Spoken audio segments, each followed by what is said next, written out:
Hello, welcome to the login node. This is Will. Today, we're going to learn the most essential skill in HPC, how to submit a job.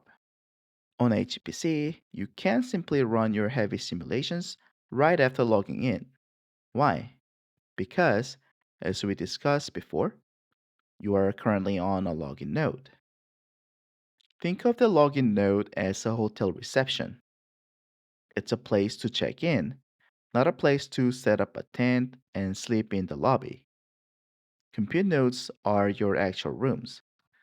That's where you test, debug, and run your heavy tasks. If you run heavy tasks on the login node, your sysadmin might hunt you down. So let's move to a compute node. Now, imagine a receptionist at the hotel counter. You ask the receptionist for a room with one bed, two bed, or double queen or king bed. This receptionist is the scheduler. The scheduler allocates dedicated resources to you. Thanks to the receptionist, the lobby remains quiet and clean. Quick note, I'm using a Slurm scheduler for this lesson. Commands might differ if your system uses other ones like PBS or LSF. There are two ways to get a room or access a compute node: interactive job and batch job. If you need to actively test code in real time, use an interactive job. If you want your program to run for hours without you staring at a screen, a batch job is your right choice. Let's try both.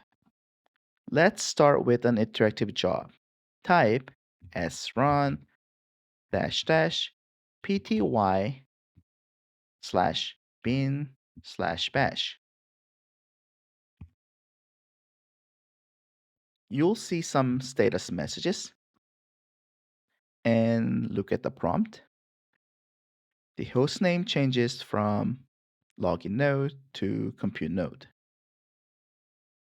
Congratulations!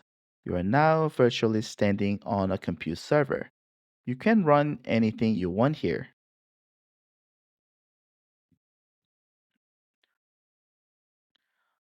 Also, did you see the job ID? Make sure to keep this number.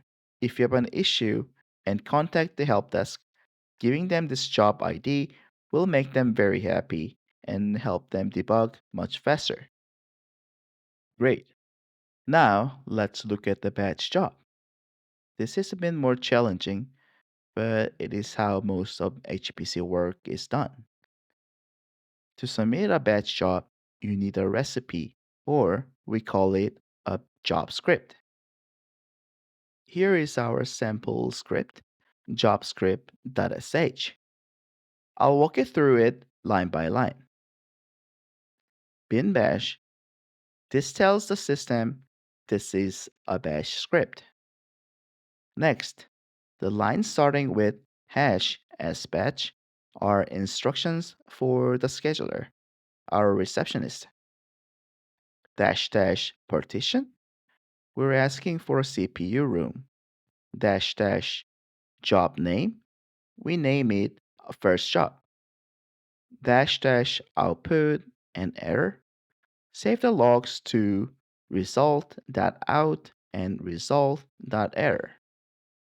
Dash dash nodes, we need one server. Dash dash tasks, we need one core. Dash dash time, limit the time to 10 minutes. Dash dash mem, and request 4 gigabytes of memory. The scheduler reads these headers to understand exactly what you need. Below the sbatch lines are your actual commands. Here, we load Python, print hello, and check the Python version. Save the file and let's submit it. Type sbatch job script.sh. It says submitted batch job with an ID. That's it. No progress bar. It just accepts your request and works in the background. So, is it really running? Let's figure out. Type sq dash dash me. This shows your status. The st column is key. PD means pending, waiting for a room. R means running, it's working. CG means completing or cleaning up. If you see F, jobs failed, or S, if it is suspended. Let me check mine again. SQ dash dash me. Oh, it's gone. Don't panic. When a job is done, it leaves a list. We set our output file to result.out.